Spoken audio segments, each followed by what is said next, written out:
In the psychology of the modern civilized human being, it's difficult to overstate the significance of the house. Since as early as the Neolithic era, humankind has defined itself by its buildings. Buildings for washing, buildings for socializing, buildings for protection, even buildings for the commemoration of the dead. But all the structures mankind has invented for itself, there's little doubt that the house is that what it relies most upon, completely for its continued survival.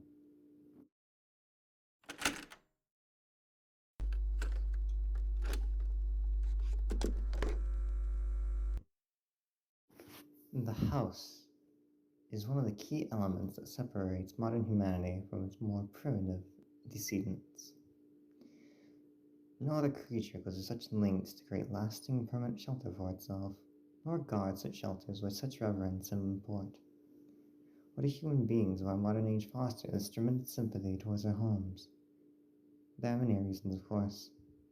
Perhaps it is in due some small part to seeing them as a reflection of ourselves.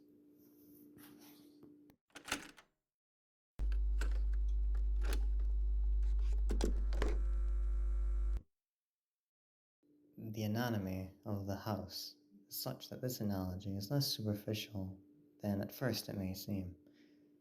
To carry it further, if we were to dissect a house as we might a human cadaver, we'd find ourselves able to isolate and describe its various appendages and their functions in a decidedly anatomical fashion. And there is even a fair number of direct comparisons to be drawn between the organs of a house and those of a human body.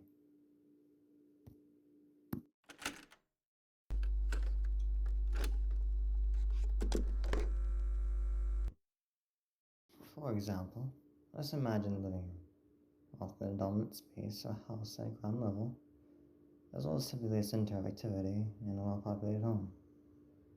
The living room is much the heart of the house. While the human heart circulates blood to oxygenate the body's extremities, the living room circulates people, activity, communication. It is the room most often to be found beating, as active and vivacious as its name would imply. The comparison is only strengthened when we consider also the living room was most commonly known to contain the fireplace, making it additionally a locus of actual physical heat.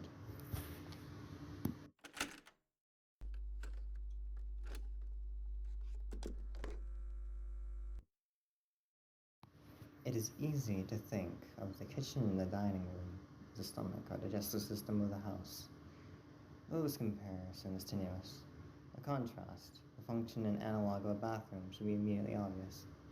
Hallways and corridors of the house are its veins, providing circulation and coursing throughout its frame. The staircase bears more than a passing resemblance, both physically and symbolically, to a spine. The windows of a house serve much as the same purpose as eyes, and anyone who has rounded a bend or long drive and come suddenly face to face with a tall, dark manor will tell you that it is difficult to shake the impression that the house, with its lightless windows, is a creature capable of vision and intelligence.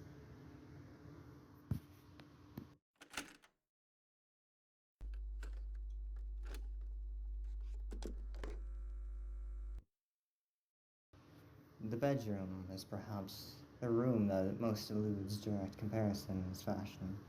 At a stretch, and allowing for a bit of poetic sympathy, it might be said the bedroom is not unlike the human mind, or those parts of it that dictate thought and imagination. In the bedroom, dreams are dreamt, passions are ignited, epiphanies are experienced in cold sweat at early hours. In the bedroom is where people invariably spend the majority of their time, though comparatively little of it whilst conscious.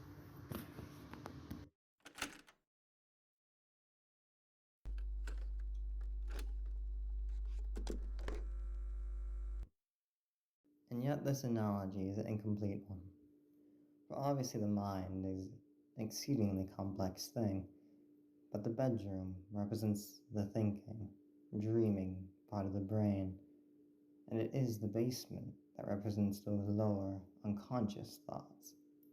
The basement is dark, it is buried, it is a place full of cobwebs where memories are stored. A point of comparison, truly. Often the unnerving uncertainty that comes with considering the deeper aspects of the human psyche is not unlike gazing down at the swimming blackness pulled at the bottom of the basement stairwell. It is a place we spend our childhoods filling with monsters that will lay for years in patient silence.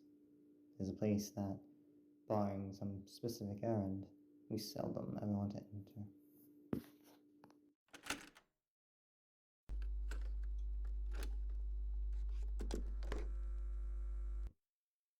Of course, this comparison, though appropriate, is a very heavy-handed one. Often the basement is little more than a storage space, littered with the corpses of spiders and woodlice. While poets and psychoanalysts no doubt dread the thought of a dark basement, in truth it is the bedroom, the waking mind, that place of dreams, which is actually the most frightening of all.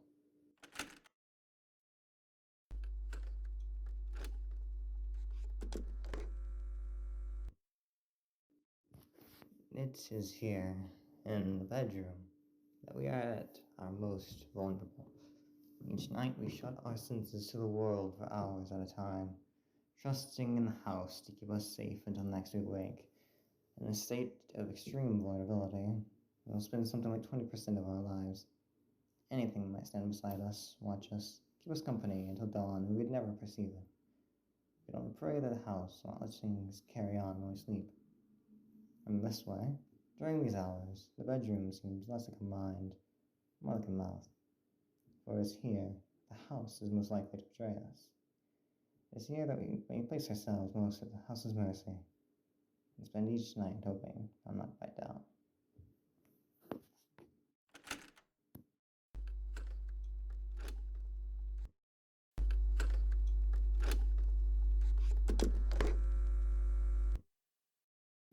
I dreamt their teeth going all over me, and they are on me and in me.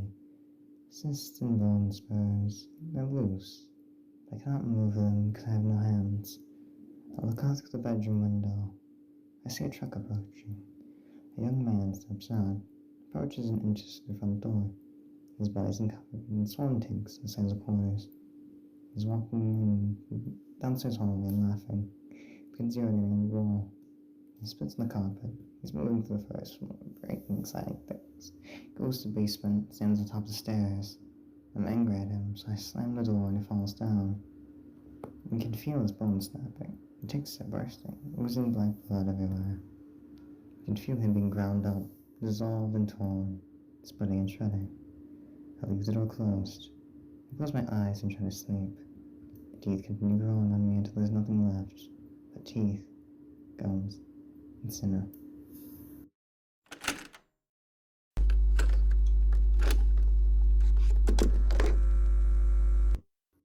There's an important distinction that must be drawn between the words dissection and vivisection. A distinction that would appear lost on you. Your purpose was to listen, and yet, at every turn, you have pried, you have prodded, and you have interfered. Have you not been paying attention? Did it not occur to you that as an organism existing within a greater organism, your intrusion would be felt? And still, you harass. And now, like the wayward spider who witlessly settled on a sleeper stone, you will be swallowed.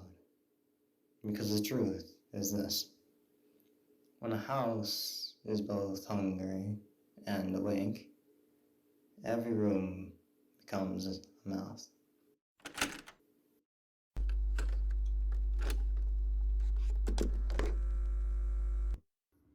What happens to a house when it is left alone?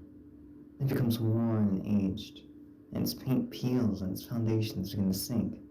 It goes for too long, unlived in. What does it think of? What does it dream? How does it regard those creatures who built it, who brought it into existence only to abandon it when its usefulness no longer satisfies them? They make her lonesome, and we stare for long hours in the darkness of its empty halls and see shadows. Its heartbeat jumps and thinks, here is someone again, I'm not alone. This time is wrong. And the hurt starts over. It may haunt itself, inventing ghosts, to walk its floors, making friends with the shadow puppets, laughing and whispering to itself at the end of some quiet cul-de-sac. It may grow angry. Its basement may fill with turning acid like an empty stomach. Its gorge may rise and ask itself through clenched teeth, what did I do wrong? It may grow bitter. It may grow hungry. So hungry and bitter. Its scruples dissolve and stores unlock of themselves. When the house may hunger, and it cannot starve. And so in fear and anger and loneliness, it may simply lie in wait. Doors open, shades drawn, always empty. Hungry.